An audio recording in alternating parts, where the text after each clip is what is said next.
Emma, how was the race? It was good. The prelim is just like the balance of not being in too much traffic, but also not running too hard. At the trials last year, I went a lot harder during the prelim because we had 3 full rest days between. And so today we were jogging in the beginning and I was loving it. And then when I felt like we were at a stage in the race that falling or getting tripped up would like jeopardize things, I went to the front and started pushing a little bit, and it felt good. Obviously, as you look towards the final, you and Courtney are kind of the top 2 women to potentially win.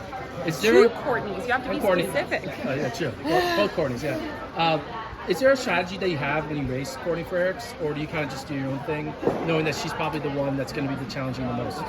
Every one of us have our own little way that, our own skill set that makes us special. I have a way that I like to run a championship race. I'm not going to talk about that here, but you can go back and watch. It's pretty obvious what I've done in the past, when I like to push, when I like to go, and Courtney has the same thing, and ours are different. So I think it's just playing the game of who decides to move first and who's how people are feeling. And then obviously we have Courtney Wayment too, who I haven't raced that many times, and then there's a pretty good batch of women who are, there's a ton of women who are capable of running in the low 920s, and that can make a team on any given day too.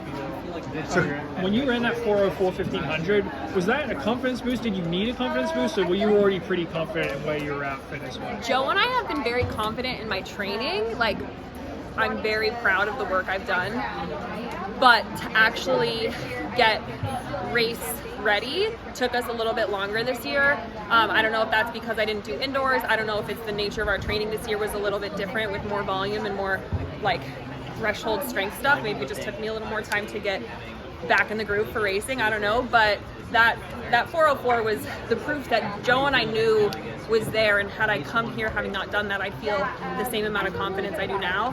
But it's nice and pretty to have that, and I felt really controlled in that race and felt happy about it for sure.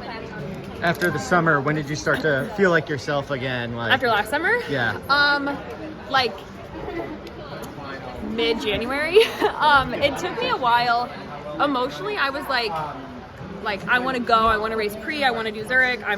I was obviously super upset about Tokyo, but felt really like I know who I am, and like I sucked for 9 minutes in Tokyo in my dream setting, in my dream race, but like I still like myself and my life, and it didn't like crush me as a human, but my body was crushed for a long time. And then I had a few little interruptions in the fall.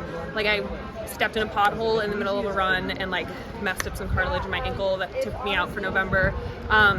Just a few little things here and there that like I wanted to race indoors, but then when I started doing workouts to say, because my body finally started feeling good, but when we finally started doing workouts, it was like, ooh, if I race, even though I really want to be out there, like my body's still not ready.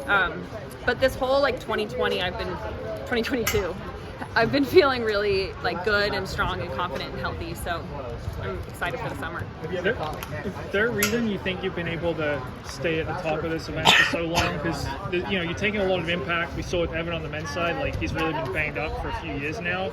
You seem like you've been pretty healthy throughout your career and always pretty consistently at the top. Yeah, I think I have a lot of focus on like the weight room, and I think that has helped me stay pretty durable.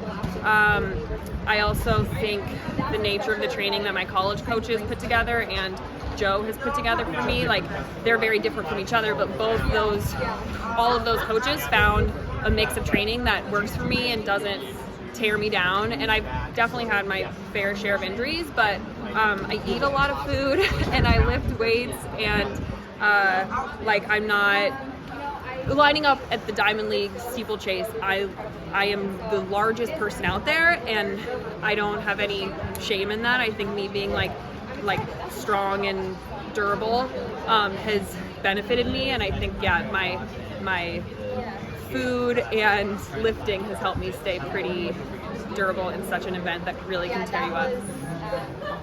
Thanks, Emma.